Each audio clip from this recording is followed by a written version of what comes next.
నమస్తే, welcome to పూరా local.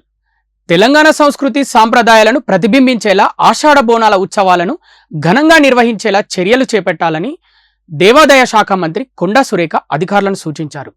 ఈ ఏటా బోనాల నిర్వహణకు సీఎం రేవంత్ రెడ్డి 20 కోట్ల రూపాయలు మంజూరు చేశారని కూడా ఆమె వెల్లడించారు.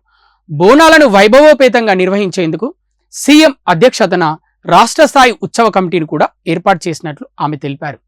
మరికొన్ని రోజుల్లో బోనాల ఉత్సవాలు ప్రారంభం కానున్న నేపథ్యంలో జీహెచ్ఎంసీ పరిధిలోని దేవాదాయ శాఖ కమిషనర్లతో మంత్రి సెక్రటేరియట్లోని తన కార్యాలయంలో సమీక్షను నిర్వహించారు. హైదరాబాద్, సికింద్రాబాద్, రంగారెడ్డి, మేడ్చల్, మల్కాజ్గిరిలోని ప్రధాన దేవాలయాలతో పాటు ఇతర దేవాలయాల్లో బోనాల నిర్వహణకు ప్రభుత్వం 20 కోట్ల రూపాయలు మంజూరు చేశారని ప్రకటించారు.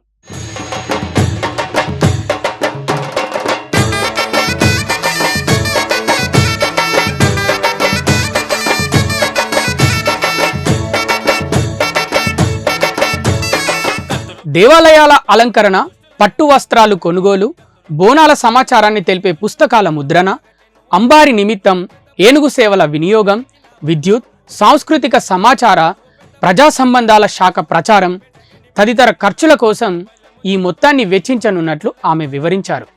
దేవాదాయ శాఖ మంత్రి అయిన తాను హైదరాబాద్, రంగారెడ్డి జిల్లాల ఇన్ఛార్జ్ మంత్రులు పొన్నం ప్రభాకర్, శ్రీధర్ బాబు, రాజ్యసభ ఎంపీ అనిల్ కుమార్ యాదవ్, ఖైరతాబాద్ ఎమ్మెల్యే దానం నాగేందర్ సభ్యులుగా, దేవాదాయ శాఖ ముఖ్య కార్యదర్శి సభ్యులు, కన్వీనర్గా మొత్తంగా 7గురితో కూడిన కమిటీ బోనాల ఉత్సవ నిర్వహణ బాధ్యతలను చేపడుతుందని మంత్రి తెలిపారు.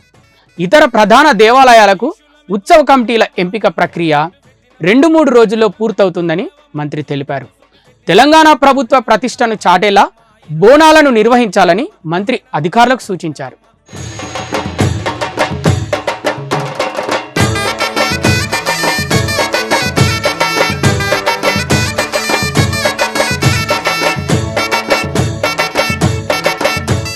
జోగినీల బోనాల సమర్పణ సమయంలో ఎదుర్కొంటున్న సమస్యలను ప్రస్తావిస్తూ వారికి ప్రత్యేక క్యూ లైన్లు ఏర్పాటు చేయాలని అధికారులను ఆదేశించారు.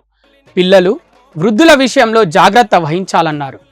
బోనాల ఉత్సవాలను ప్రదర్శించేలా హోర్డింగ్లు, ఇతర ప్రచార కార్యక్రమాలు నిర్వహించాలని, బోనాల ఉత్సవాలు ఎప్పటికప్పుడు ప్రభుత్వ ప్రసార మాధ్యమాలైన దూరదర్శన్, యాదగిరి ఛానల్లో లైవ్ ప్రసారాలు సాగేటట్లు చర్యలు చేపట్టాలని అధికారులకు సూచించారు.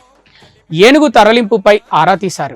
ఢిల్లీ కేంద్రంగా తెలంగాణ భవన్లో తెలంగాణ ఖ్యాతి ఇనుమడించేలా ఉత్సవాలను నిర్వహించాలని అధికారులను ఆదేశించారు. ఈ పనుల నిమిత్తం అవసరమయ్యే నిధుల కేటాయింపుపై మంత్రి అధికారుల నుంచి వివరణ తీసుకున్నారు. కాంగ్రెస్ ప్రజా ప్రభుత్వం ప్రజలే కేంద్రంగా ఈ ఏటా బోనాలను నిర్వహిస్తుందని మంత్రి సురేఖ స్పష్టం చేశారు.